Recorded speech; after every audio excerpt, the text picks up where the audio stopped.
Puis Dieu dit que la terre produise de la verdure, de l'herbe portant de la sémence, des arbres fruitiers donnant du fruit selon leur espèce, et ayant en eux leur sémence sur la terre. Et cela fut ainsi. La terre produisit de la verdure, de l'herbe portant de la sémence selon son espèce, et des arbres donnant un fruit et donnant du fruit et ayant en eux leur sémence selon leur espèce. Dieu vit que cela était bon, ainsi il y a un soir et il y a un matin, ce fut le troisième jour. Amen. Que vous asseoir, que Dieu bénisse.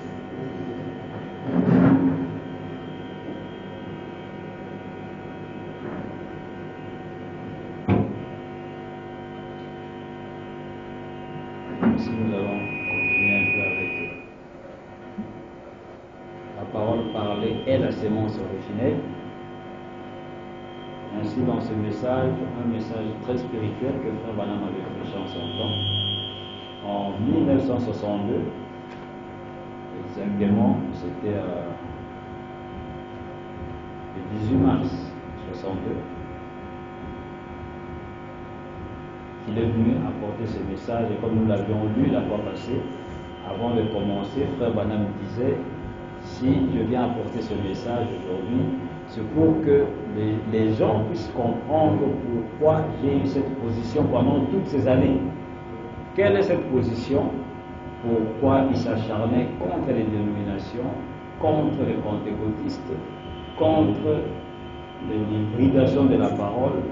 Et c'est dans cette prédication qu'il va alors démontrer par la parole de Dieu, par la Bible, que la raison pour laquelle toutes ces années, depuis qu'il a commencé son ministère, il s'est acharné contre les dénominations, c'est pour leur montrer, leur faire savoir que dès le commencement, Dieu avait donné une loi, depuis le livre de Genèse. Et quelle était cette loi? La loi était que la sémence de Dieu ne pouvait jamais être modifiée, jamais être hybridée, jamais être mélangée. Donc c'est une loi que Dieu a donnée, et cette loi, Dieu l'avait donnée sous une forme naturelle. Mais en réalité, cela parle des choses spirituelles. Car Dieu, quand il parle, il prend toujours des choses naturelles pour nous montrer des choses spirituelles. Et c'est là que Dieu, quand il a créé le monde, il créait toutes choses, il a dit que toutes sémences se reproduisent selon sa propre espèce. Et que chaque sémence donne des arbres selon sa propre espèce, et chaque arbre aussi doit donner des fruits selon sa propre espèce. Ainsi, c'est là que Frère Branham, dans ses messages, la parole parlait de la sémence originelle, il vient nous démontrer que cette sémence qui était au commencement n'est autre que la parole de Dieu. Et Dieu lui-même est une sémence, car la parole de Dieu, c'est Dieu lui-même. Au commencement était la parole était Dieu, la parole était avec Dieu, la parole était Dieu. Et un jour, la parole a été faite chair. Donc nous voyons que depuis le livre de Genèse, le commencement, ce qui a causé la chute, ce qui a causé la mort, ce qui a causé tous les troubles que nous avons aujourd'hui, à la fois naturellement et spirituellement, c'est quoi? C'est que la semence de Dieu originelle a été hybridée, a été mélangée. Et c'est là que Frère Branham nous montre que le péché originel qui a été commis dans le jardin d'Éden, c'était quoi? C'était que Ève a mélangé la parole de Dieu avec la parole du diable, du serpent, qui était un mensonge. Quand Dieu a dit à Adam et à Ève, ne mangez pas du fruit de l'arbre qui est au milieu du jardin, de l'arbre de la connaissance du bien et du mal, Satan, lui, il vient, il dit, non, il n'y a pas de mal à cela, vous pouvez manger. Et qu'est-ce qui s'est passé? Ève s'est retrouvée avec deux paroles, l'une étant la vérité, l'autre étant une fausseté. Et elle a fait quoi? Elle a mélangé les deux, et cela a produit quoi? A produit la mort, a produit la chute. Et Frère Branham nous montre et nous dit que la raison pour laquelle Ève pouvait tomber, c'est parce que Ève n'était pas dans la création originelle de Dieu. Ève était un produit dérivé, c'est-à-dire quelque chose qui est sorti de quelque chose qui avait déjà été créé, qui avait déjà été fait. C'est pour cette raison que Dieu lui-même dans son plan, connaissant tout ce qu'il allait faire dès le commencement, car Dieu est infini, il connaît la fin avant même son commencement, c'est là que Dieu a pourvu d'un moyen pour que la chute puisse entrer. Adam était la création originelle de Dieu, et Adam, rien ne pouvait le séduire, Adam ne pouvait jamais tomber. Alors Dieu, connaissant que Adam ne pouvait pas tomber, qu'est-ce que Dieu a fait? Dieu a pourvu de quelque chose qui pouvait tomber. Pour quelle raison? Parce que Dieu avait des attributs en lui qu'il voulait manifester. C'est-à-dire il avait une nature, il y avait des choses qu'il voulait accomplir, mais dans l'état dans lequel il était, un état invisible, quelque chose qu'on ne peut ni voir ni toucher, Dieu était rien, c'est-à-dire ce chaos-là, ce néant-là, c'était ça Dieu. Tout, il n'y avait même pas un espace, il n'y avait rien du tout, et ces rien-là, dans ces rien, il y avait Dieu. Mais Dieu avait des attributs en lui qu'il voulait manifester. Il avait une nature, il voulait être Père, il voulait être Fils, il voulait être le Saint-Esprit, il voulait être le guérisseur, il voulait être le sauveur, il voulait être le rédempteur, il voulait être le guide de l'homme, toutes ces choses-là. Mais dans son état originel, il ne pouvait jamais l'être. Ainsi, pour qu'il puisse racheter le monde, il faut premièrement que le monde puisse tomber. Parce que le rachat, la rédemption veut dire ramener quelque chose à sa position première. Et comme il n'y avait rien qui était tombé, alors Dieu devait faire tomber quelque chose. Il devait pouvoir d'une chute par lui-même. Et comme Dieu est amour, Dieu est tellement parfait qu'il ne pouvait pas faire sortir cette chose-là de lui-même. C'est pourquoi il a fait quelque chose de parallèle, qui était Ève. Il a sorti Ève de la côte d'Adam.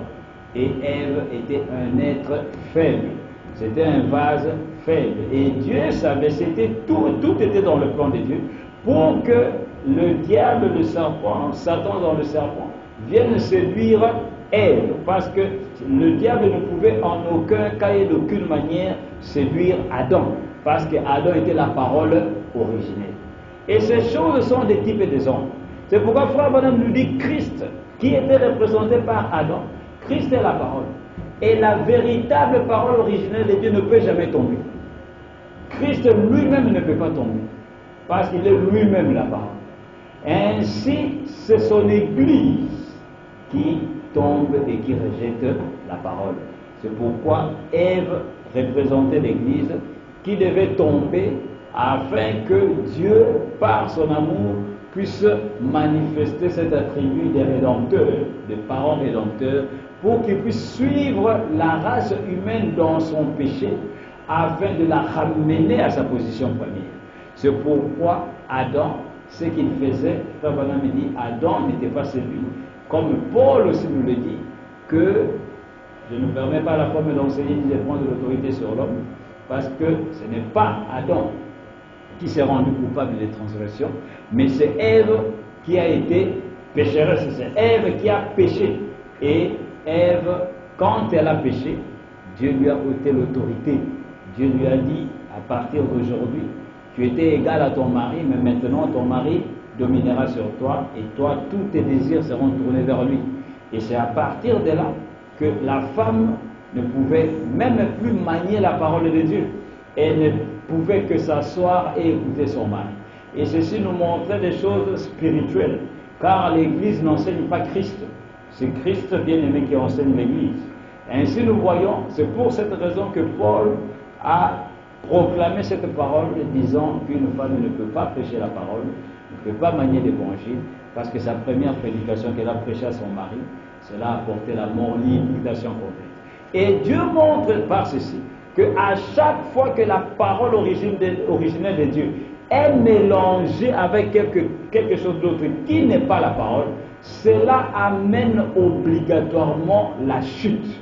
Cela amène la mort, à la fois spirituelle et physique, comme Frère Branham.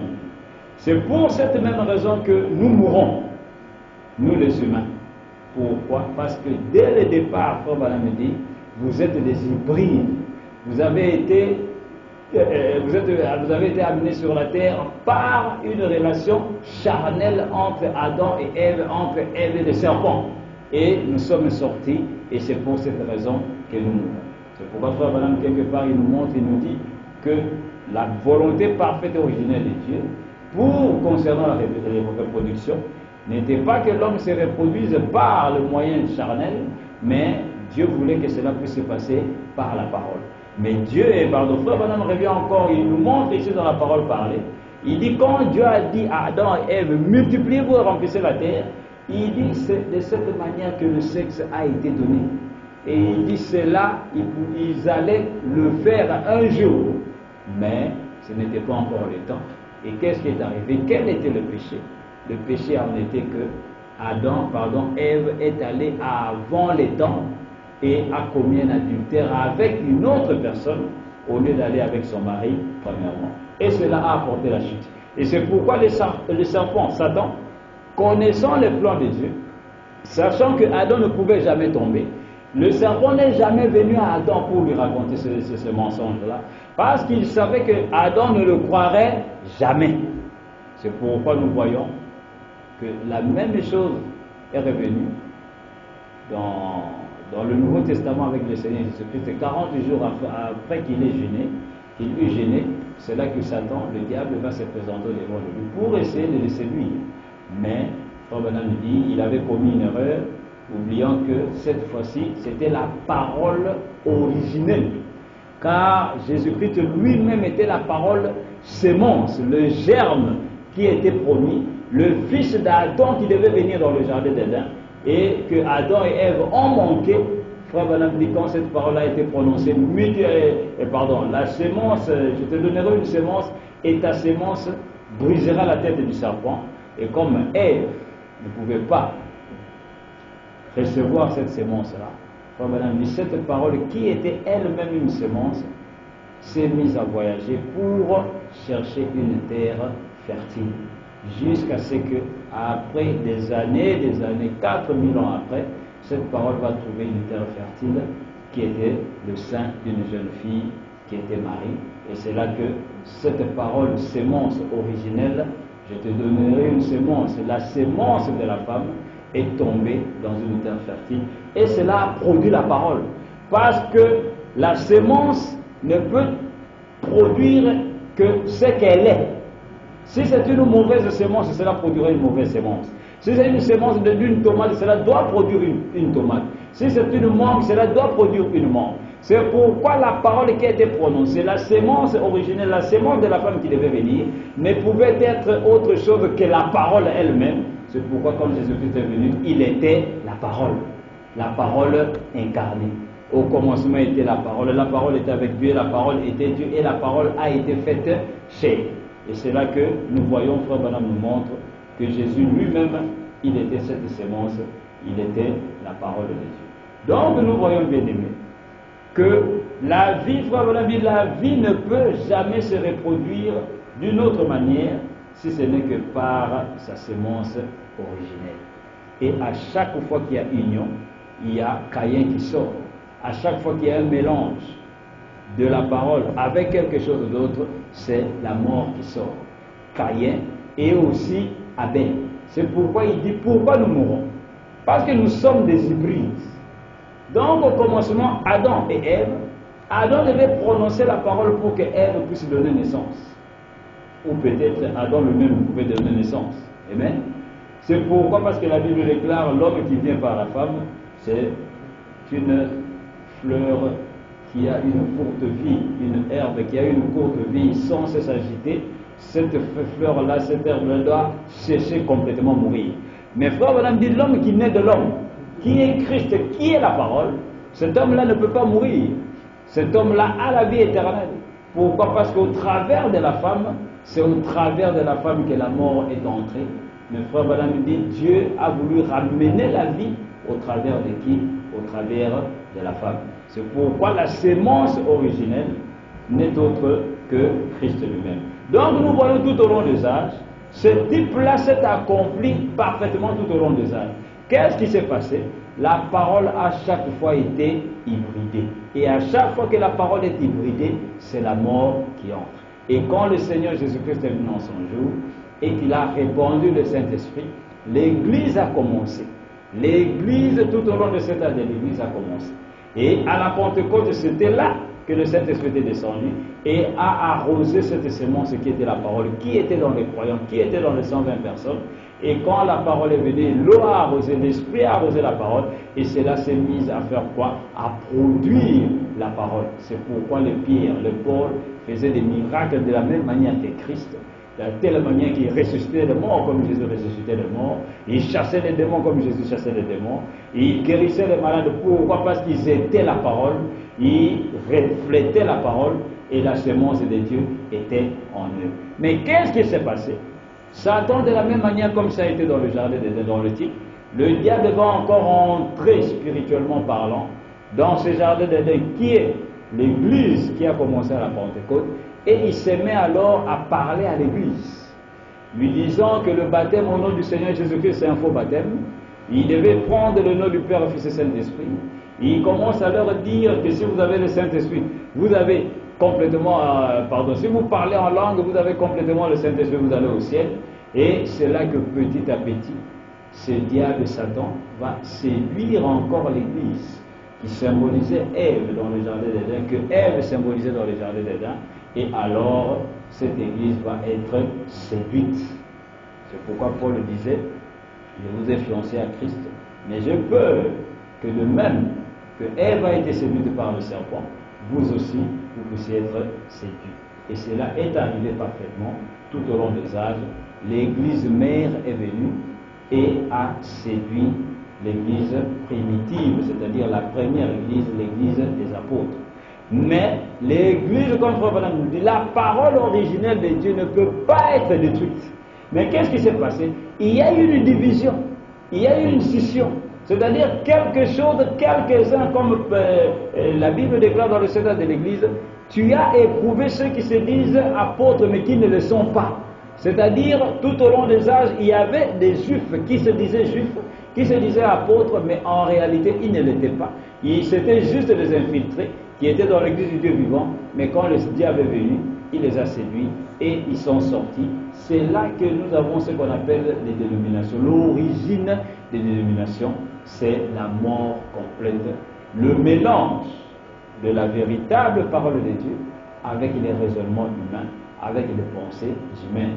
C'est là que Frère Branham nous dit, qu'est-ce qui s'est passé dans Ève? Il parle de la matrice spirituelle qui était la pensée de Ève. Frère Branham dit, quand le serpent a prononcé la parole, l'erreur fatale que Ève avait commise, c'était de l'écouter. Et quand elle s'est mise à écouter le diable, alors qu'est-ce qui s'est passé? Elle a ouvert sa matrice, sa pensée, et la semence du diable a été sémée. C'est ça le champ. Ève représentait le jardin d'Éden. C'est pourquoi même dans le livre de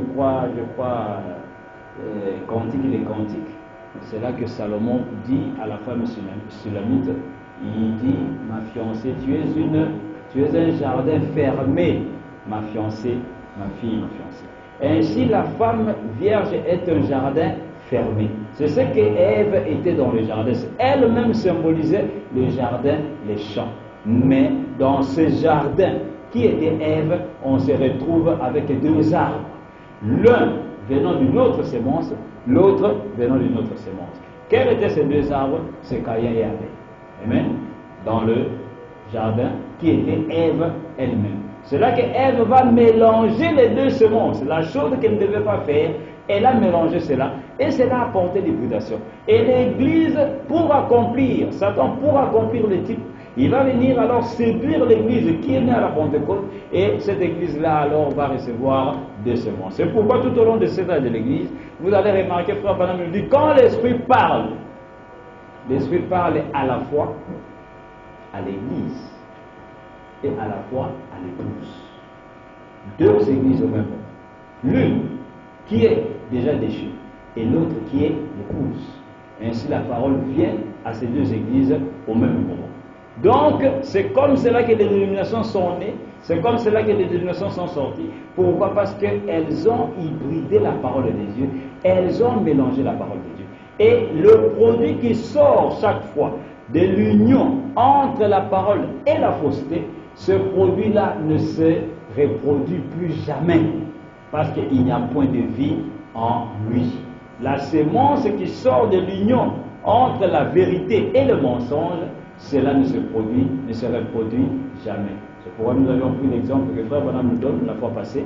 Il dit la jument, qui est la femelle du cheval, quand on la mélange, on la couple avec un âne, ils vont produire un mulet. Et le mulet ne connaît pas son origine. Et ce mulet-là a toujours été stérile. Il ne peut pas en son tour se reproduire. C'est pour quelle raison? Parce que la vie n'est pas là à l'intérieur, dans ces mulets-là.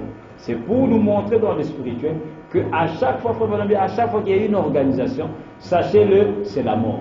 Mais seulement, la chose la plus bizarre, c'est quoi? C'est que le produit qui sort de cette union-là, entre la vérité et le mensonge, entre la parole originelle et la fausse parole, ce produit-là a toujours été très beau, naturellement parlant. Au dehors, ça a toujours été très beau. Par exemple, aux États-Unis, quand ils ont mélangé quelques espèces de maïs, cela a produit un grain de maïs très beau. Quand vous voyez cela, c'est tellement joli. Mais il dit, quand vous replantez cela, ça ne pousse pas. Parce qu'il n'y a pas de vie. C'est ce que sont les dénominations aujourd'hui. C'est pourquoi la véritable religion en ces temps de la fin n'est pas une religion de beauté. Frère Branham dit la beauté charnelle, c'est du diable. Même la beauté des églises aujourd'hui, c'est une beauté charnelle qui n'a rien à voir avec la parole de Dieu. Frère Branham nous dit, regardez, si vous voulez connaître, spirituellement parlant, la condition de l'église, c'est-à-dire en général le monde chrétien, dans quelle situation, dans quelles conditions se retrouve le monde chrétien aujourd'hui. Il dit, observez les femmes dans les rues. La manière dont les femmes se conduisent dans les rues, comment elles s'habillent, comment elles parlent, comment elles se maquillent, toutes ces choses-là. Il dit, cela reflète dans le spirituel la condition de l'église. Et tout le monde veut avoir une belle église. Des constructions de millions de dollars qui sont mis en jeu. Pourquoi? Pour avoir un grand temple plus que l'autre voisin. Pour faire mieux que l'autre. Et voilà, quelle est la raison de cela? Peut-être eux-mêmes qui font cela ne savent pas. Ils font cela avec de bonnes intentions. Mais nous oublions que celui qui est derrière cela, c'est le diable. Et quelle est la raison pour la vie? C'est juste pour attirer les gens. Parce que la beauté physique attire les gens. Et de la même manière que nous voyons la femme se maquiller. Pourquoi la femme se maquille? Parce qu'elle se dit, je ne suis pas jolie. Alors je vais mettre des choses sur moi pour que je puisse me rendre belle. Afin que ceux qui me verront puissent m'apprécier. Et c'est la même chose que les églises font dans le spirituel. L'église aujourd'hui ne veut pas rester tranquille et enseigner la parole de Dieu. Mais l'église veut avoir beaucoup de cérémonies. Séminaire sur séminaire, campagne sur campagne. On ne peut pas faire un mois sans organiser quelque chose d'épatant, d'éclatant. On doit aller, je ne sais pas, louer la salle quelque part et appeler les gens, passer de la publicité à la télévision, à la radio, pour que les gens viennent parce qu'il y aura une conférence. Le pasteur ne prêche plus, il fait des conférences. Nous avons besoin de prédicateurs, pas besoin de conférenciers. Ça n'a rien à voir. Il dit prêcher la parole. Et c'est ce que les églises font en ces temps de la fin. Pour quelle raison? Parce qu'on veut être grand, on veut montrer aux gens que voilà, c'est nous, et on veut attirer les gens. De la même manière que dans le naturel, les femmes attirent les gens. C'est de cette même manière qu'aujourd'hui, les églises attirent les gens. Et les membres d'église. La chose la plus triste, c'est que les gens font leur choix en rapport ou en regardant ces beautés charnelles des églises pour dire, ok, je vais choisir cette église ici. Je vais venir adorer ici. C'est ici que ça sera mon église. Frère Branham dit dans les choix d'une épouse, il dit de la même manière que vous choisissez une épouse dans le naturel, c'est de la même manière que vous choisissez votre église dans le spirituel. Et il dit dans le naturel, si vous voulez choisir une sœur, il dit ne regardez pas la beauté physique. Regardez au caractère qui est à l'intérieur. Et il dit le caractère, c'est la parole. Ce n'est pas parce que la sœur marche bien, ou elle rit bien, ou elle fait bien la cuisine. Non. Il dit la parole, il dit la première de toutes les conditions pour avoir une femme, elle doit naître de nouveau. Et nous connaissons la nouvelle naissance, c'est quoi? C'est de recevoir la révélation de la parole. Alors nous voyons, dans le spirituel, la même chose. Les gens commettent cette erreur de regarder aux grandes églises, même aux petites églises, mais avec cette grande beauté-là, les gens se disent, ah, ça vraiment c'est une église, et les gens commettent cette erreur, venant et se faisant membres de ces églises-là, au lieu premièrement de voir si à l'intérieur de cette église, il y a réellement la parole. Et les gens sont aujourd'hui complètement embrouillés, nombreux tombent dans des pièges terribles. Pourquoi? À cause de la popularité des églises, à cause de la grandeur, financièrement parlant, des églises, et les gens tombent dedans. Quand les gens veulent visiter, par exemple, un pays quelque part, ils vont toujours chercher des grandes églises. Je dois aller là-bas, je dois aller là-bas. Et pourtant, la plupart des cas, et la plus, comment dire, très souvent, ce sont des églises où il n'y a réellement pas la parole de Dieu. Et Frère Branham nous dit, bien aimé, il dit dans le naturel, quand vous allez dans un restaurant, et que vous entrez, vous commandez un plat, et qu'on vous donne un plat, et que vous commencez à manger, vous trouvez une araignée dedans. Il dit, quelle sera votre réaction? Il dit, vous avez même le droit de porter plainte à ce restaurant. Parce qu'ils peuvent vous tuer. Ils veulent vous tuer avec du poison dans votre plat.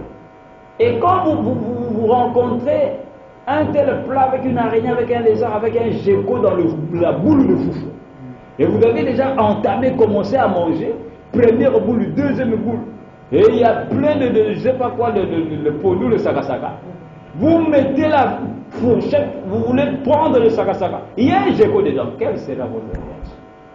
Vous allez prendre votre argent, vous allez, madame, venez, prenez, je paye le plat. Madame, vous avez toi-même à porter plainte. Et il va dans le spirituel, il vous dit, c'est de la même manière avec les membres des églises, qui vont dans les églises où il n'y a pas la véritable parole de Dieu, et qui prennent leur dîme et qui payent chez leur pasteur. Et il y a même une citation, Frère Branham dit, ne leur payez pas la dîme à de telles personnes. Citation clé. Frère Branham dit, quand vous n'êtes pas bien nourri dans la parole, ne jouez pas avec vos âmes. Parce que, naturellement parlant, si vous tenez réellement votre vie, il dit, vous n'allez même plus revenir dans ce restaurant-là. Et vous n'allez même pas payer ce plat-là parce que même le restaurateur lui-même ne vous fera pas payer. Si il est réellement honnête, soit de vous changer le plat. Et soit de vous allez partir, vous allez dire, ah, ce restaurant-là, frère, je ne viendrai plus jamais. Parce que un jour j'étais entré là, frère, ce que j'ai mangé, vraiment, je ne sais pas. C'est la même chose avec les églises aujourd'hui. Quand il n'y a pas la véritable parole originelle de Dieu, prononcée en ces temps de la fin par William Marion Branham, quand quelqu'un se met à faire à arrondir des ongles avec la parole de Dieu, ou à renier, à rejeter la parole de Dieu complètement, alors vous saurez quel est l'esprit qui se trouve dans cette église-là, dans cette personne-là. Parce que la parole de Dieu ne peut jamais être hybridée. C'est pourquoi Frère Branham nous dit le message que vous avez reçu en ce temps de la fin. Il dit répétez les bandes et les bouchées. N'ajoutez rien, ne retranchez rien. Parce qu'à chaque fois que vous faites cela, c'est la mort.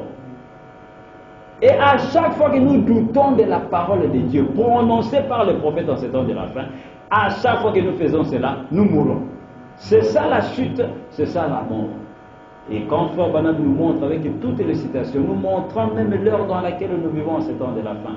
Nous montrons que toutes les Écritures aujourd'hui se sont accomplies en ce temps de la fin. Nous montrons que le dernier messager, lorsqu'il vient, tous les mystères doivent s'accomplir dans son jour, car c'est même lui qui les accomplit. Mais quand il nous montre ces choses, certains vont dire non, non, non, non, non, nous attendons encore ceci, nous attendons encore cela, nous attendons encore ceci. C'est cela le péché. C'est ça le véritable péché originel. Et aujourd'hui, vous allez voir, frères et sœurs, que les gens croient que le péché, c'est juste les païens qui commettent les péchés. Les gens croient que les gens qui ne connaissent pas la parole de Dieu, ce sont ceux-là les pécheurs. Mais Frère Branham vient nous révéler le mystère du péché aujourd'hui. Ce n'est pas les gens qui vivent mal naturellement parlant, il dit ce n'est pas ça le péché, ça ce sont les attributs du péché. Mais le véritable pécheur est dans l'église. Le véritable pécheur, c'est celui qui va à l'église, qui prêche la parole de Dieu, mais qui la nie, qui ne peut pas prendre toute la parole de Dieu, qui s'arrête quelque part. Quand Malachie 4 vient pour présenter le Messie, quelqu'un va dire non, il est venu, il n'a pas présenté le Messie. Qu'est-ce que cela fait? Cela brise tous les plans de Dieu. Cela fausse tous les types et toutes les hommes. Cela va complètement amener la chute. C'est pour cette raison, en ce temps de la fin, Frère Branham nous montre et nous dit que l'évangélisation du temps de la fin, rien que Malachie 4.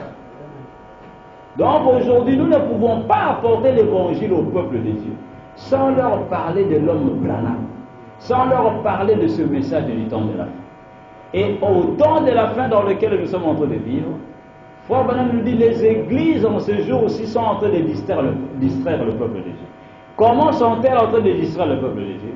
Il dit tout ce qu'ils savent faire, c'est jeûner, prier, jeûner, prier, prière après prière, prière après prière, délivrance après délivrance, délivrance après délivrance. Au lieu d'enseigner la parole, au lieu d'étudier la parole, pour sonder les Écritures et connaître, savoir réellement dans quelle heure nous sommes en train de vivre. Non, on est en train de distraire le peuple de Dieu avec des dons, avec des guérisons divines, avec toutes ces choses-là. Pour quelle raison? Parce qu'on n'a plus rien à prêcher. On ne comprend pas la parole de Dieu. On ne sait pas, parce que quelqu'un qui a réellement compris la parole de Dieu, connaissant le jour dans lequel nous vivons, il ne va jamais se taire. Son souci sera de montrer cela au peuple de Dieu pour leur dire, bien-aimés, faites attention, parce que nous sommes dans une heure très dangereuse. Nous sommes en train de vivre à la dernière minute et, comme le frère Branham le disait, il est plus tard qu'on ne le pense. Nous sommes au-delà même de l'horloge que Dieu avait mise sur la terre, l'horloge que nous devrions observer. Qui est Israël? Aujourd'hui, frère Branham en son temps disait minuit moins 3. Il est minuit moins 3. Mais après minuit est déjà passé. Parce que le cri de minuit vient à minuit. Et celui qui pousse le cri est venu et il est parti. Mais certains sont encore à minuit. Disons, nous attendons, nous attendons. Mais on oublie que Matthieu 25, le cri de minuit, qui crie à minuit? Frère Branham nous montre et nous dit l'enlèvement. Il dit, Dieu nous a montré cela dans la Bible d'une autre manière. Il dit, c'est le cri de minuit. Le cri de minuit, c'est l'enlèvement de l'épouse. Car quand le cri retentit, il n'y a pas plusieurs cris dans la Bible. Partout où vous trouvez le cri, c'est le message de Malachie 4. Partout où vous trouvez le cri, c'est le messager William Branham. Apocalypse 10, il y a un cri. Matthieu 25, il y a un cri. 1 Thessaloniciens, il y a un cri. C'est le même cri. Il n'y a pas plusieurs cris. Et c'est ce cri-là qui est le message du temps de la fin, qui enlève l'épouse. C'est pourquoi frère Branham nous montre, bien aimé, que dans Apocalypse 10, les trois choses qui marchent avec l'enlèvement, que nous trouvons dans 1 Thessaloniciens 4, se retrouvent dans Apocalypse 10. Jean dit, je vis un ange puissant qui descendait du ciel enveloppé d'une nuée. Au-dessus de sa tête était l'arc-en-ciel. Et il tenait dans sa main un petit livre ouvert. Et quand il descendait, il pose ses pieds sur la terre et sur la mer, et il rugit comme rugit un lion. Et quand il rugit, quand il poussa le cri, il rugit. Et quand il cria, il rugit comme rugit un lion. Et le cri que pousse l'archange quand il descend, c'est ça le cri bien-aimé qui appelle l'épouse. C'est ça le cri bien-aimé qui prépare l'épouse. Frère Branham appelle cela, il dit, la nourriture, la manne qui prépare l'église. Le pain de vie, qui est le message de cet temps de la fin. Et après avoir posé les pieds, frère Branham dit, c'est là que les sept tonnerres ont fait entendre leur voix. Les tonnerres n'ont pas fait entendre leur voix au ciel. C'est sur la terre que les tonnerres ont tonné. Cela veut dire que Dieu est descendu et il parle non plus au ciel, il parle ici sur la terre, car le tonnerre, c'est la voix de Dieu. Et la Bible déclare que l'ange va lever sa main et va jurer au siècle des siècles, par celui qui vit au siècle des siècles, il n'y aura plus de temps. Mais qu'au jour de la voix, il y a la voix. Amen. Au jour de la voix du septième ange, quand il commencera à sonner de la trompette, il y a encore le son de la trompette. Il y a le cri dans Apocalypse 10, il y a la voix et il y a le son de la trompette. Les trois choses qui marchent dans l'enlèvement de l'épouse. Mais faites attention, Frère Branham nous montre bien aimé que Apocalypse 10 que vous voyez, ce n'est pas seulement la nuée. La nuée, c'est la fin d'Apocalypse 10. Car Apocalypse 10, c'est le septième sceau. Et Frère Branham nous dit, le septième sceau, c'est quoi? C'est Dieu qui se met à révéler les mystères qui ont été cachés dès avant la fondation du monde, les mystères qui ont été écrits dans le livre. Les 7 sceaux écrits. Alors, il les révèle pendant le septième sceau. Et quand il les révèle, il révèle, c'est pendant ce temps-là que le septième sceau est en train de se manifester. Et regardez Apocalypse 10, quand l'ange puissant qui descend, quand il crie, et il cria comme rugit un lion. Le cri, c'est le message. Mais le message n'a pas commencé à la nuit. Et si vous mettez tout cela à la nuit, Frère dit le cri, c'est le messager. Et le messager, c'est qui? C'est William Branham. Mais William Branham n'a pas commencé son message à la nuit. Il a déjà commencé son message depuis 33. C'est là que l'ange descend. Et le cri, c'est le message. Et la voix, Frère Branham dit, la voix, ce n'est que le cri. Parce que c'est la voix qui crie. Ce n'est que le même message. Et le son de la trompette, ce n'est que le message. Les trois choses ne font qu'une seule chose. Ce n'est qu'une seule chose qui est la parole. C'est pourquoi Frère Branham dit, Christ fait ces trois choses pendant qu'il descend. Et quand on dit descendre, ne regardez pas seulement ici. Frère Branham dit descendre, veut dire qu'il a changé de forme. Il a changé de forme. C'est pourquoi Frère Branham, c'est le lever du soleil, où je crois dans quelle est l'attraction sur la montagne, il dit pourquoi tous ces bruits? Il dit c'est Dieu qui accomplissait sa parole. Pourquoi tous ces bruits sur la montagne? Pourquoi? Quelle est cette attraction sur la montagne? Il dit c'est Dieu qui accomplissait sa parole de nouveau. De nouveau veut dire quoi? Encore d'Apocalypse 10, 1 à 16. Quand la nuée est apparue, il dit c'est Dieu qui a accompli de nouveau. Une seconde fois Apocalypse 10. C'est pourquoi Frère Branham dit une seule écriture a plusieurs applications. Vous pouvez l'appliquer à plusieurs choses. C'est pourquoi quand Frère Branham a commencé à révéler les mystères de Dieu, c'était déjà la descente de l'ange puissant. C'est là qu'il révélait les sept âges de l'Église. Il révélait la sémence du serpent. Il révélait toutes ces choses-là. Et quand la nuée vient mettre fin au septième sceau. Et pourquoi dans le septième sceau il dit, quand Apocalypse 10 s'accomplit, il dit, le jour où ce grand événement s'accomplirait, quand la nuée descend, il dit c'est quoi? Il dit, c'est même la fin du septième sceau. Tout prend fin dans ce septième sceau. C'est même la fin de l'introduction au millénaire.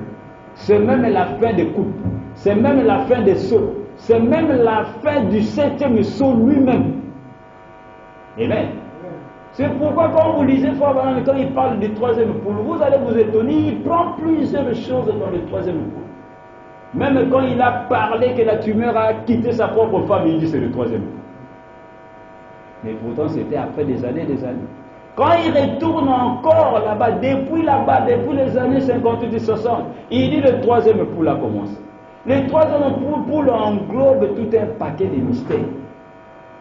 Quand il vient en 62, avant que la nuée ne descende, l'ange lui dit, Dieu lui dit, c'est l'épée dans ta main et c'est le troisième poule. Amen. Et il dit le troisième poule ramène Christ sur la terre. Il dit le septième sceau le ramène sur la terre et ça a toujours été ce troisième poule. Donc nous voyons, frères et sœurs, la parole de Dieu en ce temps de la fin, nous devons nous asseoir et étudier la parole. Parce que si nous mélangeons la parole, ou si nous renions la parole de Dieu, c'est à ce moment-là que nous allons tomber dans le péché. Et le péché, c'est dans le jardin d'Éden. Et le jardin d'Éden, c'est l'Église en ce temps de la fin. Et c'est là que le diable va venir pour séduire le peuple de Dieu. Ne l'oubliez jamais, celui qui va essayer de détruire le message, ça ne sera pas quelqu'un qui vient du dehors, c'est seulement ceux qui sont à l'intérieur. Car le diable était dans le jardin d'Éden. C'est là qu'il a séduit Ève. Et aujourd'hui, en ce temps de la fin, il y a des infiltrés dans le message, que ce soit la chair, que ce soit dans le banc. Des gens qui vont essayer de renier la parole de Dieu, rejetant la parole de Dieu, avec toutes les écritures que Frère Branham nous apporte. Les gens peuvent voir cela, mais ils vont mettre cela de côté, disant non, nous ici nous ne croyons pas à cela. Alors Frère Branham nous dit, c'est exactement la preuve qu'ils n'ont pas été prédestinés à voir la chose. Pourquoi? Parce que cette même parole qui vient aveugle les uns et va ouvrir les yeux des autres.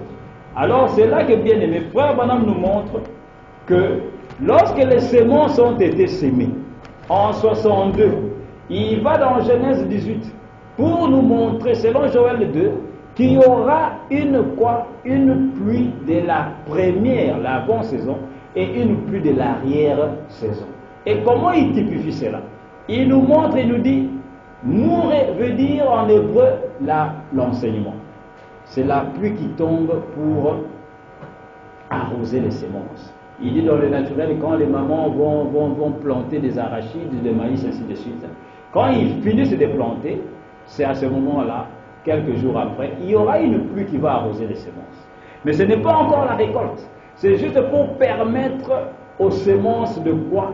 De germer, de pouvoir germer et venir à l'existence. Mais à la fin, quelques mois après, avant qu'il y ait la moisson, il y a toujours une dernière pluie qui va tomber. C'est la pluie de l'arrière-saison. C'est cette pluie-là qui tombe pour faire quoi? Pour amener quoi? Amener la moisson. Amen. Alors, Frère Branham vient dans le spirituel maintenant pour nous montrer, quand il prêchait ici la parole parlait de la semence originelle, il nous montre, il nous dit, regardez, nous sommes maintenant en 1962. Il dit, il y avait eu un grand réveil, car le réveil a commencé en 1947, quand l'ange puissant est descendu, pour la première fois sous la forme d'un homme, à Frère Branham, pour lui dire, tu as un don, tu es né d'une certaine manière, d'une manière particulière, tu vas aller partout dans le monde prêchant la parole de Dieu avec un don de guérison terrible. Et c'est là que le réveil pentecôtiste a commencé. Tous ces grands hommes de Dieu que nous connaissons, les hommes de Dieu américains, c'est là que leur ministère ont commencé. Des gens comme Billy Graham, comme Oral Roberts, comme A.A. Allen, comme Tommy Osborne, et tous ces gens-là, ils ont commencé leur ministère quand l'ange est descendu et que Frère Branham a commencé la guérison divine.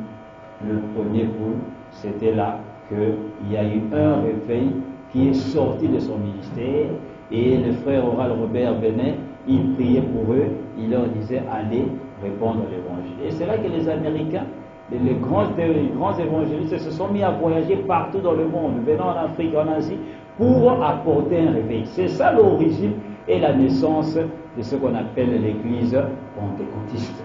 C'est là que ici en Afrique, les pays anglophones comme ils sont des gens anglophones, ils ont reçu en premier cette grande secousse, ces vents-là impétueux qui était la Pentecôte, est tombé sur eux, dans leur pays. Et c'est là que nous avions pu voir dans nos pays, dans les pays francophones, et ce réveil-là est entré. C'était quelque chose d'un peu qui sortait de l'ordinaire, car les gens tombaient, quand l'Esprit venait sur eux, ils parlaient en langue, ils prophétisaient, ils se comportaient d'une manière bizarre, et c'était ça la Pentecôte, et cela a réveillé les gens, et il y a eu un réveil dans le monde entier, et le réveil a commencé. Et ici en 69, Frère Branham dit, remarquez que la chose s'est accalmée, il y a eu une accalmie, c'est calmé, la chose, il dit le réveil, c'est comme ici, il n'y a plus de réveil. Il dit, regardez, Billy Graham, Oral Roberts, nos grands prédicateurs ici en Amérique, ils font des tours partout dans le monde, dans les États, partout, mais maintenant, ils ne le font plus. c'est comme si leurs ministères sont terminés. Et il dit, ce n'est pas que c'est terminé, mais pourquoi c'est là? Il dit, parce que le réveil est terminé. Il dit, regardez leur ministère. Il dit, regardez aussi le mien. Il dit, le réveil est terminé. Alors faites attention, pourquoi? Parce que maintenant, ces réveils qui ont été apportés, c'était pour apporter ce qu'on appelle mourir la pluie de l'enseignement. Il dit, les semences ont été semées. Toutes les semences ont été semées. Mais Frère Branham nous montre 3 semences principales qui ont été semées par Billy Graham, les semences dénominationnelles, par, je crois, Oral Robert, dénominationnel l'un ou l'autre, et les semences pentecôtistes.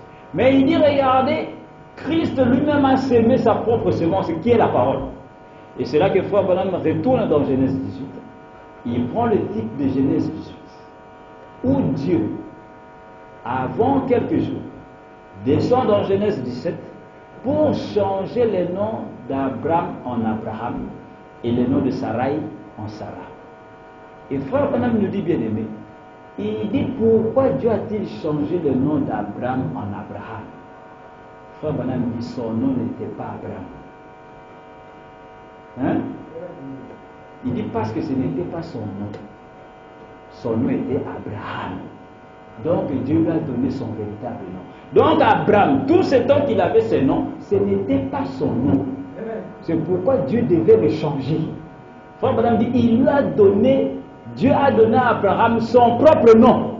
Il a pris quelques lettres de son propre nom. C'est là qu'il nous révèle et dit, le nom de Dieu était Abraham. Cela n'est écrit nulle part dans la Bible. C'est pourquoi Frère Branham vient révéler des choses qui ne sont même pas écrites dans la Bible. Il dit le nom de Dieu. Dieu au ciel s'appelait Abraham. Et alors sur la terre, il a reflété son propre nom dans l'homme Abraham. Il dit c'est pourquoi il a changé le nom d'Abraham, parce que le nom Abraham n'était pas son nom. Et il lui a donné son véritable nom qui était Abraham. Pour qu'Abraham puisse devenir le père des nations et être capable d'enfanter l'enfant Isaac. Amen. Alors Dieu change son nom et après quelque temps, voici Dieu vient et se manifeste à Abraham.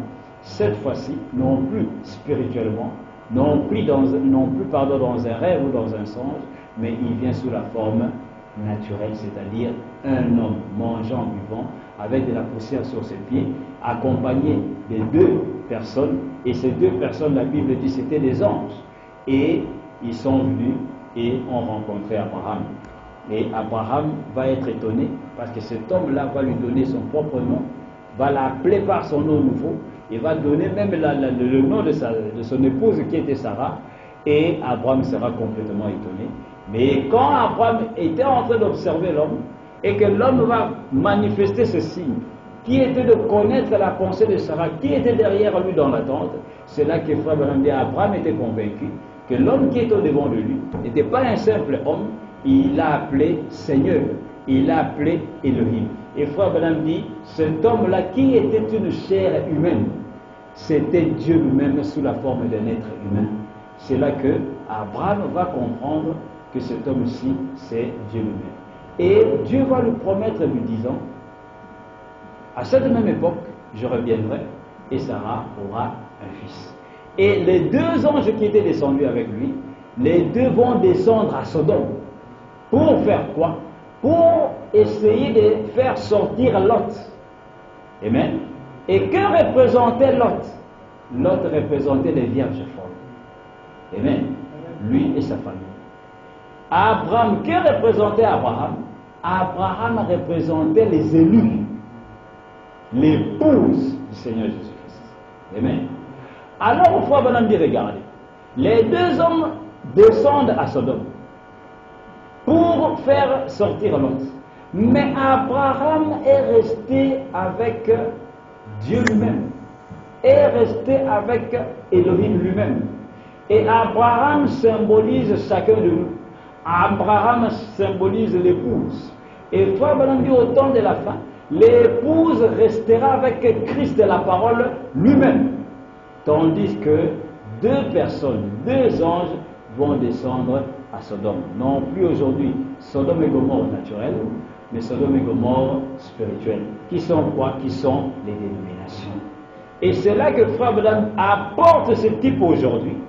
Et il nous montre que les deux anges qui sont apparus avec Elohim dans Genèse 18, il dit, et il les cite nommément, il dit aujourd'hui, c'est M. Oral Robert et Billy Graham.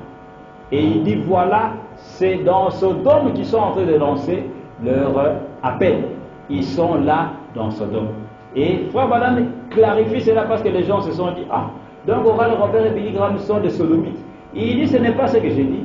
Il dit, je n'ai pas dit qu'ils sont dans Sodome, mais il dit, c'est de là qu'ils lancent leur appel.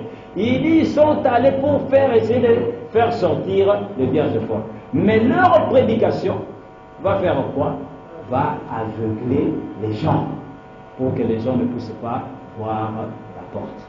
De la même manière que dans le net naturel, les deux anges qui sont descendus, quand ils ont trouvé de l'incrédulité dans ce pays-là, de Sodome, et que ces gens s'étaient révoltés voulant les agresser, alors ils sont entrés dans la maison de Lot, ils ont fait entrer Lot, et ils ont aveuglé le peuple, les frappa d'aveuglement. C'est pour montrer qu'au temps de la fin, il y aura des gens qui seront frappés d'aveuglement par ces deux grands hommes qui sont Oral Robert et Billy Graham, les pères pentecôtistes.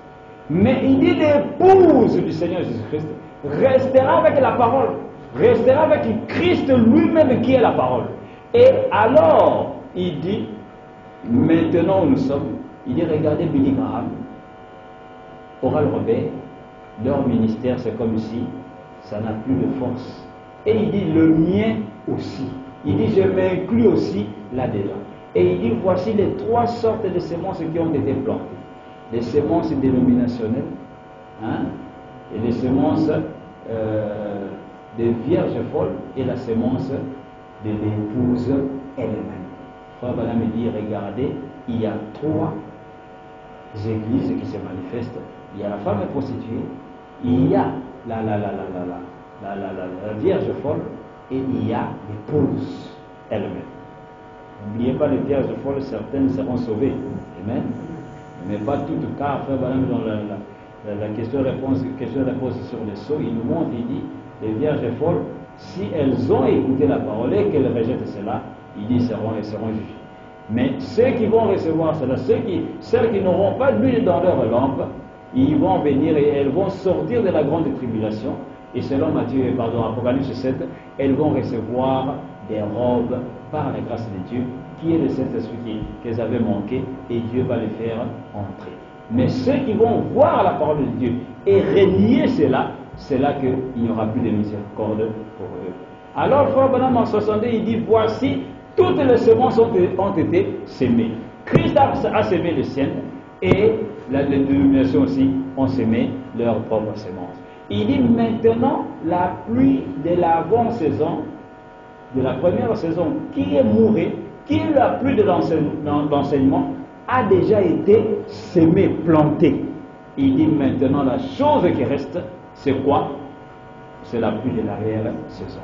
Et Frère Branham dit, l'esprit qui tombe sur la sémence, c'est cela la pluie qui va venir pour arroser les semences.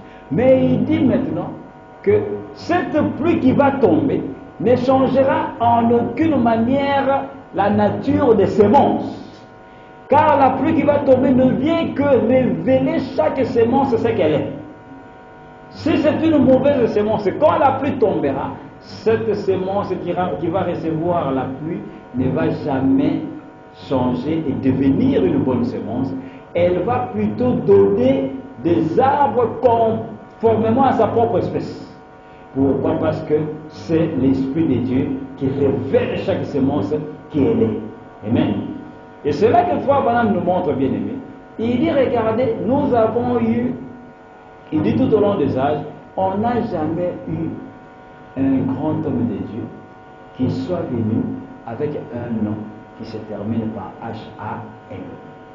Il dit, regardez dans toute l'histoire de l'Église, vous ne trouverez jamais cela nulle part. Il dit, non, aujourd'hui nous avons quelqu'un, un grand homme de Dieu qui est Billy Graham. Son nom se termine par H-A-N. Et il dit, regardez Graham, ce nom-là a 6 lettres. Et il dit, les 6, c'est le chiffre du monde. Il dit c'est de là qu'il est en train de lancer son appel. Mais Frère Branham dit, regardez la personne qui est restée avec le groupe d'Abraham. C'était qui? C'était Dieu lui-même. Mais il dit, regardez la numérologie du nom d'Abraham. Abraham, son nom a 7 lettres, et lui aussi son nom se termine par H-A-M. Et n'oubliez pas que Frère Branham nous dit, Dieu a pris quelques lettres de son propre nom et les a données à qui? À Abraham, pour faire d'Abraham le père des nations, afin que toutes les nations de la terre puissent être bénies en lui. Amen. Et Frère Branham nous montre et nous dit, quand cet homme est apparu à Abraham, a mangé, a bu avec lui, c'était le type de la pluie de l'avant-saison. Et il dit maintenant, la pluie de l'arrière-saison va bientôt tomber. Et il dit c'est la naissance d'Isaac. Et c'est là qu'en 62, avant que la nuée n'apparaisse, c'est pourquoi Frère Branham prêchait ceci. Un an exactement avant, le 18 mars 62, il prêche ce message de 4 heures du temps. Il prend 2 heures l'avant-midi, il prend 2 heures l'après-midi. Et c'est là qu'il va positionner ces choses, nous montrer, il dit maintenant faites attention. La chose qui va venir, c'est quoi? C'est la pluie de l'arrière-saison. C'est la naissance d'Isaac. C'est la venue de la nuée qui devait descendre. Il savait de quoi il parlait. Il dit, mais quand la chose va venir, cela va déclencher une guerre terrible. Parce que chaque sémence doit alors se montrer et se manifester qui elle est.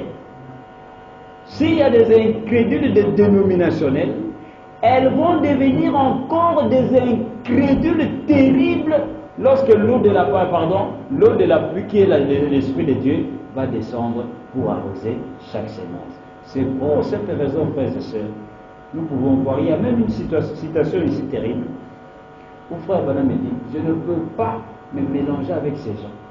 Il dit quoi qu'il y a des gens qui sont des véritables croyants là-dedans, mais il dit, regardez, c'est pourquoi j'ai pris cette... Il dit, je ne peux pas me mélanger avec eux. C'est pourquoi il dit, il nous montre, il dit, le seul âge où Christ a été mis en dehors de sa propre église, il dit, c'est l'âge de l'Odyssée. Et maintenant, qu'est-ce que Christ fait? Qui est la parole? Il sort de l'âge de l'Odyssée. C'est là que l'âge de l'Odyssée prend fin. Et il sort de là, il se met à l'extérieur de l'âge, et il se met à faire quoi? À appeler les gens à sortir. Il dit, je ne peux plus maintenant me mêler à vous, parce que vous avez rejeté la parole de Dieu. Je me mets maintenant à l'écart, à chacun maintenant de faire son choix, et de sortir de l'Odyssée. Et c'est là que Frère Branham nous montre, bien aimé, que depuis 62, c'est là qu'il dit, quand il prêche, messieurs, est-ce le signe de la fin, et que Dieu nous montre la venue de la nuée, les 7 ans de l'Église, les 7 anges qui devaient venir, apporter l'aboutissement de toutes les Écritures, comme il est dit, il dit, maintenant, bien-aimé, est-ce le signe de la fin? Est-ce que c'est terminé? Il dit, est-ce que c'est le message qui est passé qui devait terminer ces choses? Il dit, parce que l'ange puissant d'Apocalypse 10 ne peut jamais poser ses pieds sur la terre et sur la mer si tous les mystères écrits du livre ne sont pas encore accomplis. Ce n'est que quand c'est accompli, alors l'ange puissant descend. Et c'est là que nous avons la fin du 7e saut dans la nuit. C'est pour cette raison aujourd'hui. Si quelqu'un manque de voir Apocalypse 10 dans la nuit, manque de voir comme Frère Branham dit que les anges ont apporté l'aboutissement, c'est-à-dire l'accomplissement, la finalité de toutes les Écritures, si quelqu'un manque de voir que Apocalypse 10 c'est le grand rond-point, c'est le point final, la référence finale pour le croyant, alors il va mettre les choses dans le futur, au moment où c'est déjà terminé. Car c'est l'eau, l'esprit qui est descendu pour faire quoi? Pour arroser chaque sémence, afin que chaque sémence puisse produire des arbres selon sa propre espèce. Et c'est là que les dénominations, Frère Branham dit, elles vont produire encore des dénominations.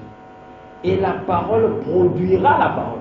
C'est pourquoi un enfant de Dieu ne peut jamais nier la parole. Frère Branham dit pourquoi? Parce que vous devenez la parole quand vous êtes la parole. C'est pourquoi la Bible, Jean 1, Jean 5, la Bible déclare que celui qui a la sémence de Dieu en lui ne pêche point. Pourquoi? Parce que la sémence de Dieu est en lui. Et la sémence de Dieu, c'est quoi? C'est la parole parlée qui est la sémence originelle. Donc quand quelqu'un a la parole en lui, il n'est pas un pécheur, c'est-à-dire il ne peut pas renier la parole.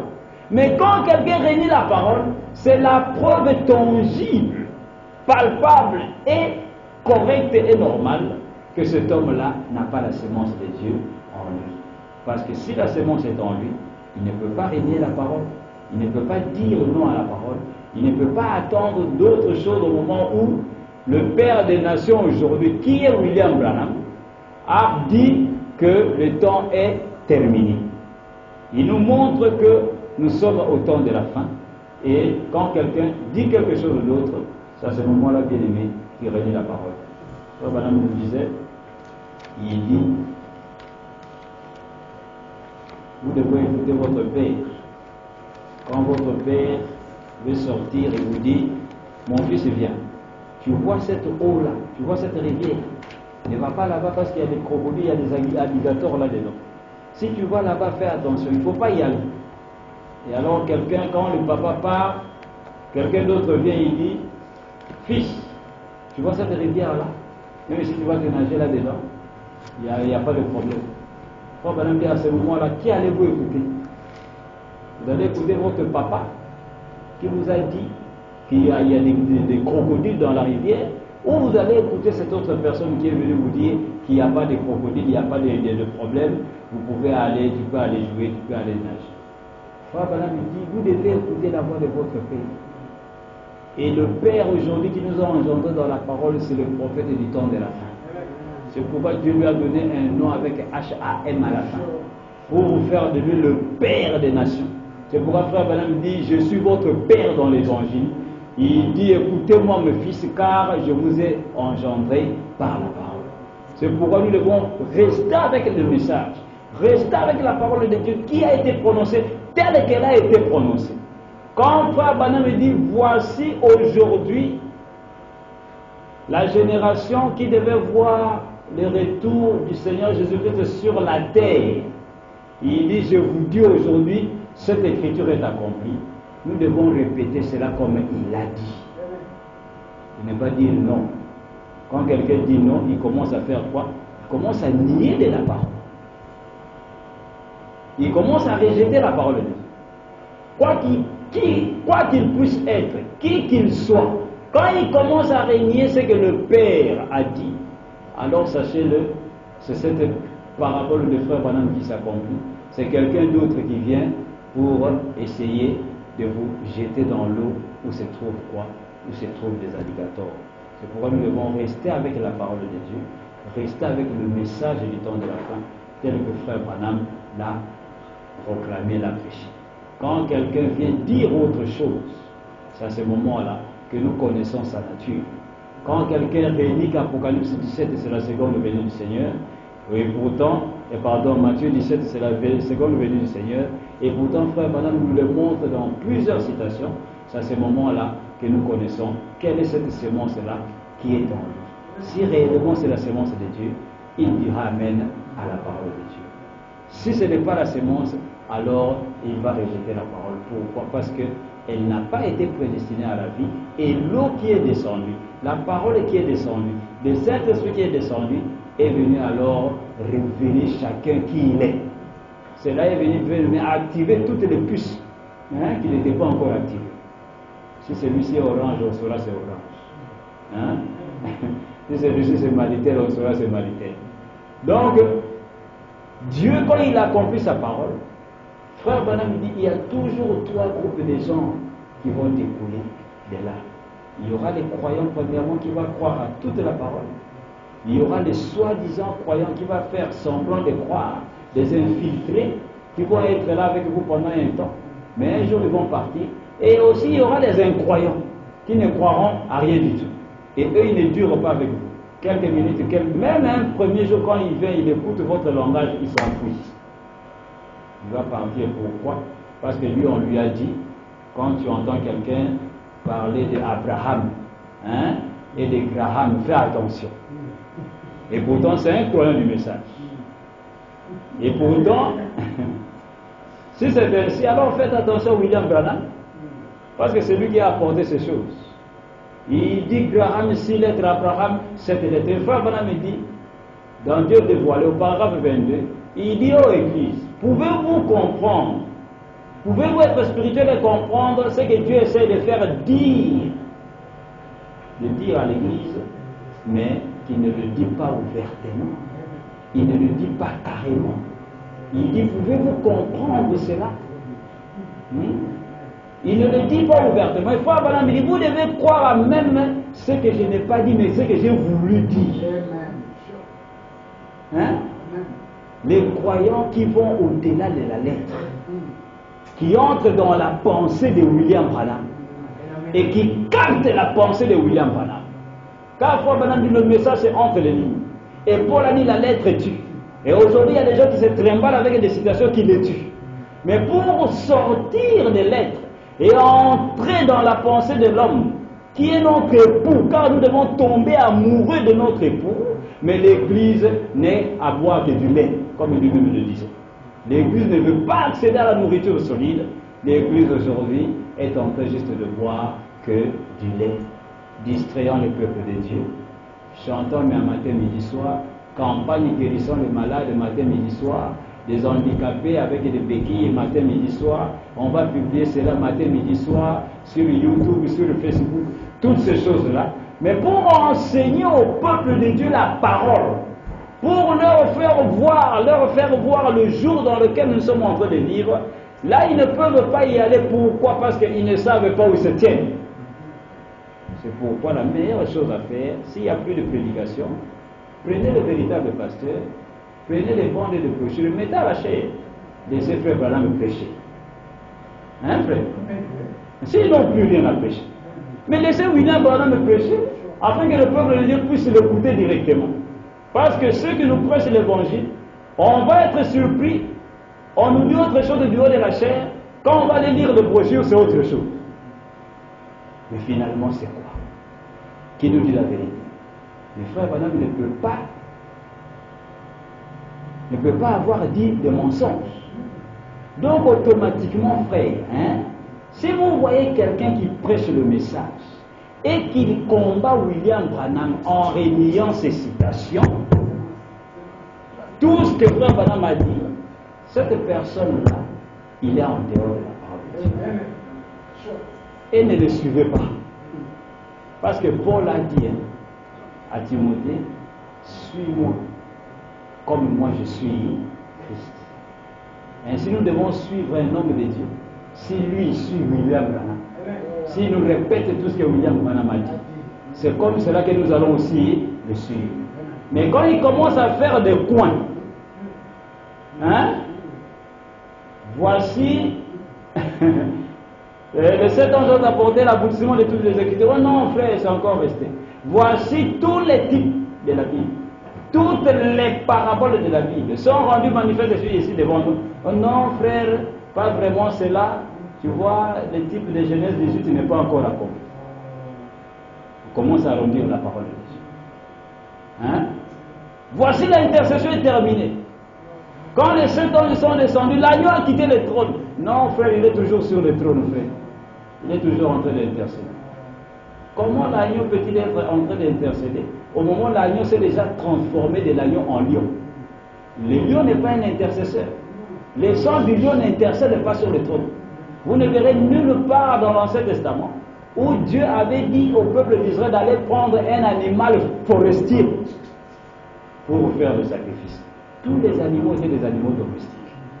Des agneaux, des taureaux, des bœufs, des boucs. On n'allait pas prendre un lion dans la forêt, ou un antilope, ou une gazelle. Non. Ainsi, quand l'agneau se transforme dans l'Apocalypse 5 et qu'il devient le lion, frère Branham dit, à ce moment-là, il n'est plus intercesseur. Et à ce moment-là, il a déjà quitté le trône de médiation. à ce moment-là, il s'assoit sur son propre trône, qui est le trône de David. Et il devient le fils de David. Il quitte le trône du Père parce que ce n'est pas son trône. Il vient s'asseoir sur le trône de David et il a une perruque blanche sur sa tête. Pour faire quoi? Pour juger le monde qui a rejeté sa parole. Amen. Et à ce moment-là, il est le lion de la tribu de Juda. Le 12e signe du zodiaque est complètement atteint, c'est complètement consommé. Et alors aujourd'hui, quelqu'un va voir toutes ces choses-là et dire encore non, nous attendons le lion de la tribu de Juda. Comment vous allez l'attendre parce qu'il s'est déjà manifesté ainsi? Nous attendons un jugement. Comment vous allez attendre le jugement au moment où le juge est déjà apparu dans les airs avec une perruque blanche sur sa tête? Que ce soit dans le monde spirituel, que ce soit dans le naturel, il a porté une perruque pour nous montrer l'ère dans laquelle nous sommes en train de vivre. Mais les gens regardent toutes ces choses-là, mais vont encore attendre des choses qui vont venir. Frère Branham dit, nous vivons au 7e millénaire. Et il dit que chaque 2000 ans, Dieu fait quelque chose. Depuis Adam jusqu'à Noé, 2000 ans. De Noé à Jésus, 2000 ans. Ça fait 4000 ans. De Jésus à aujourd'hui, c'est plus que 2000 ans. Il dit, ça fait 6000 ans. Et il dit, de la même manière que l'Église s'est battue contre les péchés pendant 6000 ans, qui sont les 6 ans de l'Église, il dit le 7e millénaire, ça sera le repos, ça sera le millénium. Que ce soit dans le spirituel, dans les âges de l'Église, que ce soit dans le calendrier naturel, nous sommes dans le 7e millénaire. Et le Seigneur avait dit, l'œuvre sera abrégée à cause des élus, sinon aucune chair ne sera sauvée. Et voici cette parole qui nous est apportée. L'œuvre sera abrégée, mais certains vont encore étendre l'œuvre après 2000 ans. Au moment où nous sommes plus que 2000 ans. Et même les calendriers que nous suivons, c'est un faux calendrier, un calendrier romain que Satan a instauré pour nous séduire et nous embrouiller. Et heureusement, nous avons eu le véritable calendrier en cet endroit. Et voici qu'Israël est redevenu une nation.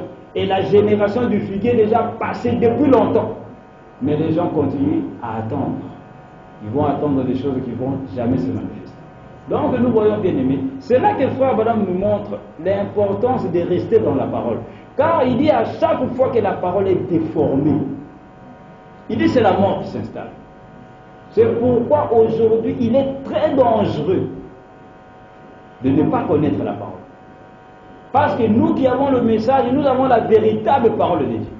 Mais cette véritable parole de Dieu, si elle n'est pas bien apportée à son peuple correctement, c'est la mort subite qui va se manifester dans nos églises.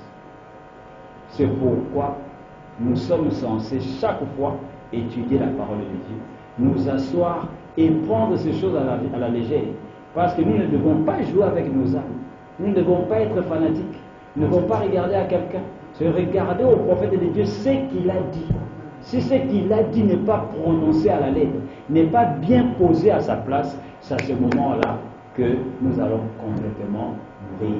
C'est à ce moment-là que nous allons sortir de la parole et nous allons hybrider la parole de Dieu et nous allons amener le peuple de Dieu à mourir complètement spirituellement et continuant à venir, citant les prophètes, chantant des cantiques, les 7e sceaux est ouvert, les 7e sceaux, les 7 tonnerres ont tonné, ainsi de suite. Les 7 tonnerres ont tonné, mais les gens attendent encore des choses après les 7 tonnerres. Le 7e sceau est révélé, mais ils attendent l'enlèvement. Et pourtant, l'enlèvement, c'est le 7e sceau même qui enlève l'Église. Donc, quelqu'un ne peut pas dire que le 7e sceau est révélé, il attend l'enlèvement, il attend encore beaucoup de choses. Pourquoi? Parce qu'on n'a pas compris ce que c'est que l'enlèvement. Amen. On n'a pas compris ce que c'est que le millénium. On n'a pas compris ce que c'est que la translation des corps. On n'a pas compris toutes ces choses-là. Pourquoi? Parce que le message de Malachie 4 au temps de la fin vient apporter un message qui est tout à fait différent de tous les messages qu'on a eu tout au long des âges.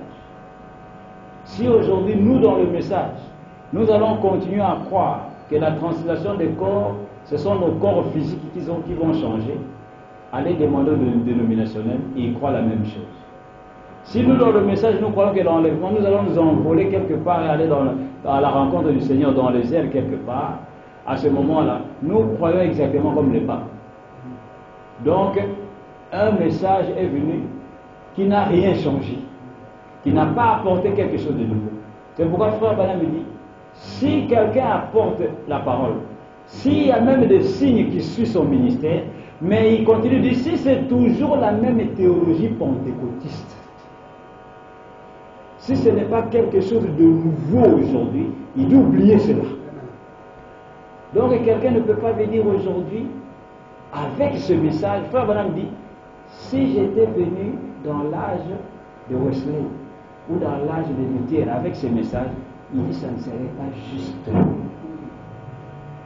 Parce que chaque âge, Dieu a pourvu d'un message. C'est pourquoi il dit aujourd'hui ce n'est pas le message de Luther. Aujourd'hui ce n'est pas le message de Wesley. Aujourd'hui ce n'est pas le message du pentecôtiste. Il dit aujourd'hui nous sommes dans l'âge de l'épouse. Il dit nous sommes la tête dans les nuages, dans les airs. Nous sommes dans le ministère de la pierre de fête. Et nous ne devons pas comprendre les choses comme le monde le comprend. Alors, si c'est ainsi, il n'y a rien d'apporté, il n'y a rien de nouveau que Dieu nous a apporté, il n'y a aucune révélation de la parole qu'il nous apporte. C'est pourquoi Frère Branham, quand il est venu prêcher, il a prêché, quand il prêchait le sceau, il dit Dieu se cache et se révèle en toute simplicité. C'est là qu'il nous montre que lorsque Dieu a accompli sa parole, ça a toujours été d'une manière très simple que le monde va passer au-delà de cela. Et cela va même passer sur la tête des gens. Pourquoi? Parce que la simplicité de Dieu achoppe toujours les gens. Aujourd'hui, bien aimé, Dieu a terminé son œuvre. Frère Branham nous dit, le 7e sceau termine la rédemption. La rédemption est terminée. Ceux qui vont attendre encore quelque chose qui est rattaché encore à la rédemption, après ceci, c'est attendre l'inattendu. C'est attendre quelque chose d'imaginaire. Ah frère, de cette émission révélée, mais nous attendons Moïse et Élie. Quand Moïse et Élie vont venir en Israël, ah frère, là en tout cas, faites attention. Le temps est proche. Et aujourd'hui, tout le monde regarde Israël. Fais-le, hey, regarde, attention. Hein. Aujourd'hui, il n'y a plus rien à regarder en Israël. Amen, amen. Ce qu'on devait regarder à Israël est déjà terminé. Passé, terminé. L'horloge a indiqué son heure, c'est fini. Tout ce qui va se passer là-bas en Israël, ça n'a rien à voir qui va changer quelque chose avec le plan de Dieu. Regardez, frères et sœurs, Frère Branham nous dit, dans les 70 semaines de Daniel, il dit, selon la vision de Daniel, quand l'ange Gabriel est descendu, lui a apporté 6 buts pour lui dire pourquoi il est venu. Le dernier but que Gabriel apporte à Daniel, c'est quoi? C'est de oindre le Saint des Saints. C'est la dernière chose. Mais n'oubliez pas, oindre le Saint des Saints, Frère Branham dit, ça se passe pour les Juifs. C'est pour les Juifs. L'ange Gabriel a apporté la parole à Daniel pour les Juifs. Dieu va ôter leurs péchés, Dieu va supprimer le sacrifice, il va ôter toutes ces choses-là. La dernière chose qui va s'accomplir, c'est de oindre le Saint des Saints.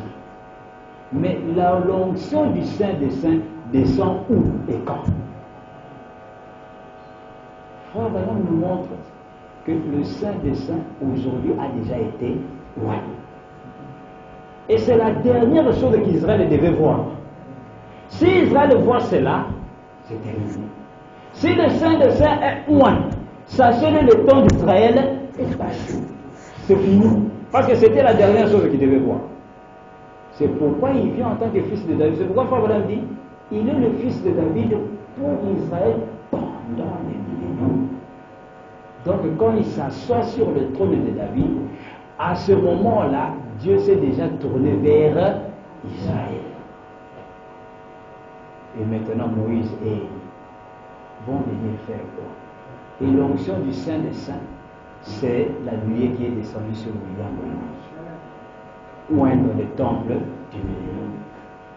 Et cela est passé depuis longtemps. Maintenant, Moïse et Élie, qui vont aller en Israël, comme nombreux, même dans le message, l'attendent, ils vont aller faire quoi? Parce que frère Branham, dans la fête des trompettes, il dit, ce sont les 7 trompettes qui appellent Israël à revenir à l'expiation, qui est la parole aujourd'hui, la véritable parole aujourd'hui, la parole manifeste.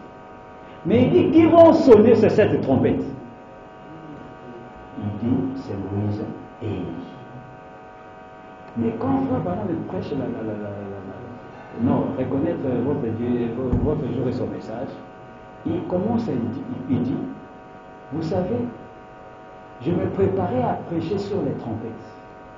Mais le Seigneur ne m'a pas laissé faire cela. On est allé louer une salle pour prêcher sur les trompettes. On n'a pas pu avoir à la salle. On a tout fait. Je me préparais tout. Mais je ne savais pas pourquoi le Seigneur faisait ça. Et il dit, même mon épouse m'a dit, mais qu'est-ce qui ne va pas? Il dit, alors, le Seigneur m'a révélé. Allez dire reconnaître votre jour et son message. Le Seigneur m'a révélé que je l'ai déjà prêché. Je les ai déjà prêchés d'une manière surnaturelle. Il dit, oh, c'est la grâce de Dieu. Où a-t-il prêché cela? C'est lorsqu'il nous fait le 6e saut. Car le 6e saut, les âmes sur l'autel.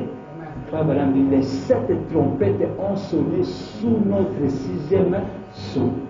C'est pourquoi quand il ouvre le 6e saut, il dit, qui font cela? Moïse et Élie. Hein, frère? Il dit, c'est Moïse et Élie. Il dit de l'autre côté de l'enlèvement. Mais qui prêchait le saut dans Branham Tabernacle? C'est pourquoi quand il est entré dans Life Tabernacle, il s'est levé, elle a parlé en langue, elle a dit, dans quelques jours, dans les jours qui viennent, l'esprit de Christ, l'esprit de Moïse, l'esprit d'Élie va œuvrer dans ce tabernacle. Et frère Branham, quelques jours, quand il retourne, il va prêcher dans son église, il dit, cela s'est accompli à la lettre. C'est Matthieu 17, bien aimé, car lorsque les apôtres, les juifs, se sont élevés quand la nuit a envahi le Seigneur, ils n'ont vu que Jésus seul. Frère Branham dit, où est passé Moïse? Il dit, ils ont été confondus en eux. C'est pourquoi quand frère Branham prêchait les sauts, le 6e saut, Moïse et Élie sont venus dans sa chair. Ils étaient en lui. Et ainsi, c'est pourquoi frère Branham dit, tous les types de la Bible, toutes les paraboles de la Bible sont rendues manifestes ici devant vous. Ainsi, regardez tous les types. Vous ne pouvez pas poser cela quelque part ailleurs. Vous allez vous perdre complètement. Depuis le jardin d'Éden, le type d'Adam et Ève, vous devez poser cela dans le message de William Branham. Le type de Noé et l'arche, vous devez poser cela dans le message de William Branham. Le type de Moïse, dans le message de William Branham. Le type de Josué, dans le message. Le type de Genèse 18, le type d'Élie, Élisée, le type de Michée, tous ces types. La parabole de la Vierge, les vierges, les 10 vierges, vous allez les poser où? Parce qu'il dit toutes les paraboles de la Bible sont rendues manifestes. La parabole du semeur, la parabole du vigneron, où quelqu'un avait sa vigne, il envoie les ouvriers aller travailler dans ma vigne. Ils arrivent là-bas, on les tabasse. On va les taper. Et ils reviennent. Il envoie un autre groupe. Ils vont là-bas, on les chasse. Finalement, la Bible déclare, le Seigneur a dit, le propriétaire de la ville s'est décidé d'envoyer son propre fils. Croyant que s'ils voient mon fils, ils vont quand même le respecter. Mais quand le fils va là-bas, ces gens-là le regardent, ils se disent, ah ok, voilà même son fils. On va les tuer. Et ils l'ont tabassé, et ils l'ont tabassé, et ils l'ont tué. Et le Seigneur pose la question aux pharisiens qui le regardaient. Il dit maintenant, le propriétaire de le jour où lui-même viendra, qu'est-ce qu'il va faire de ces gens-là? Ils ont dit, mais il va tous les tuer. Et la Bible dedans, les Juifs ont compris qu'il parlait d'eux. Et ils ont pris le pied. Ils ont bien compris. Et c'était une parabole. Et frère Branham me dit, l'Ancien Testament et le Nouveau Testament, les deux étaient les types de ces jours-ci. Donc, même ces choses qui étaient dans l'Ancien Testament doivent revenir en ces temps de la fin. C'est pourquoi nous pouvons voir le Seigneur entrant dans la synagogue et on lui remet les rouleaux d'Ésaïe selon sa propre coutume. Il venait chaque fois les jours du sabbat et on lui remet le livre d'Ésaïe. Il ouvrit là où il était écrit l'Esprit de l'Éternel est sur moi, Ésaïe 61. Et il va lire. Il remet le livre et il dit aujourd'hui, cette parole, cette portion de l'Écriture est accomplie devant vous. Les gens se sont levés. Et en ce temps de la fin, Dieu a accompli la même chose. Le prophète de Dieu vient pour prêcher les douleurs de l'enfantement. Il prend sa Bible et il ne se retrouvait plus. Un prêtre catholique avec toutes ses croix et ainsi de suite sur lui, avec sa toge, avec sa robe, va se lever de sa chaise. Vient avec le rouleau moderne qui est la Bible. Il lui dit, mon fils, lis ceci à partir de mon livre. Frère Branham prend sa Bible et il pose sur le chair et il commence à lire. Et le type se tient là. Et il lui dit, mais est-ce que ces gens ne peuvent pas voir? Frère Branham lui dit, tais-toi. Il dit, moi je sais qui tu es. Mais que ces gens ne voient pas, il dit, tais-toi. Et il va lire, il termine. Et il prend la Bible et il remet cela au prêtre. Et le prêtre va aller s'asseoir. Et 2 semaines après, Frère Branham vient prêcher. Aujourd'hui, cette écriture est accomplie. Et il dit, vous vous souvenez de l'incident qui s'est passé ici il y a 2 semaines? Le prêtre qui s'est levé, quand je prêchais, quand il était là plutôt, il a pris sa Bible, je lisais dans ma Bible, il dit, quand je ne pouvais pas me retrouver, c'était ma femme qui m'avait offert cette Bible-là, et les pages étaient collées. Et ce monsieur-là s'est levé, avec tous ses croix, les révérences dans l'air.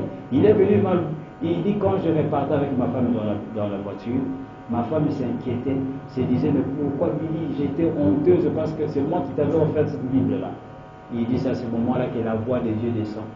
Et lui cite Luc 4. De la même manière, selon sa coutume, il était entré dans la synagogue et on lui remis les livres d'Ésaïe et il lit là où il est écrit. Et Frère Branham vient, après 2 semaines, il dit aujourd'hui, cette écriture-là est accomplie ici devant nous. Dieu répétait encore l'histoire. La même chose de la même manière. Mais les gens voient ces choses-là, mais ne sont pas assez spirituels pour capter la révélation. Et la parole de Dieu, tout un message est en train de passer au travers de la tête des gens. Et vous allez voir des grandes églises qui ne veulent pas parler de ces choses. Mais on se pose la question, mais pourquoi Frère Branham lui-même venait dire ces choses? Mais aujourd'hui, quand vous dites ces choses-là dans l'église, quand vous prêchez ces choses-là, vous êtes taxés de tout genre de noms, de toutes sortes de noms, par ceux-là même qui prétendent croire en William Branham. C'est ça l'hybridation de la parole. C'est ça le péché de la parole. Et à chaque fois que vous voyez une telle réaction, quelqu'un reniant même les déclarations ouvertes et claires de Frère Branham, sachez-le bien aimé, c'est un infiltré. Il est juste venu s'infiltrer dans le message, s'est caché dans le message. Mais le temps est venu où tout ce qui a été caché sera découvert. Ces infiltrés-là, nous allons les découvrir, les faire sortir un à un du message. Et ils vont retourner dans leur patrie. Parce que ce sont des Amalécites. Ce sont des Amalécites, des Jébusiens, toutes sortes d'Étiens, qui se sont retrouvés dans la terre promise. On doit les chasser. Parce que quand Josué a dit, quand nous allons entrer là-bas, ceux que vous avez trouvés là-bas, les géants, ne les laissez pas. Vous devez les faire sortir et posséder le terrain. Parce qu'eux, ils vont commencer à vous raconter des histoires. Ah non, vous voyez les Jourdains là, c'est une eau sale, ne vous en faites pas, c'est ceci et cela. Mais Israël savait qu'il y avait un secret dans les Jourdains. Il y avait cette pierre dans les Jourdains. Les jours où ils ont traversé, Josué a posé un mémorial. Il savait qu'il y avait un secret là-dedans. Mais Dieu avait dit, quand vous allez entrer, ne restez pas ensemble avec ces gens. Vous devez les faire sortir. Et nous sommes aujourd'hui dans notre terre promise.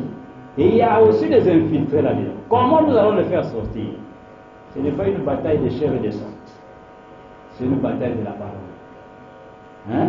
C'est par la parole. Par la connaissance de la parole et en prêchant la vérité, c'est que Frère Branham nous a laissé. C'est comme cela que nous allons écarter ces gens-là petit à petit.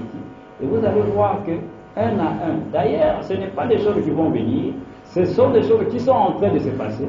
Un à un, ils seront exposés. De telle manière que le peuple de Dieu aujourd'hui comprend mieux le message qu'avant.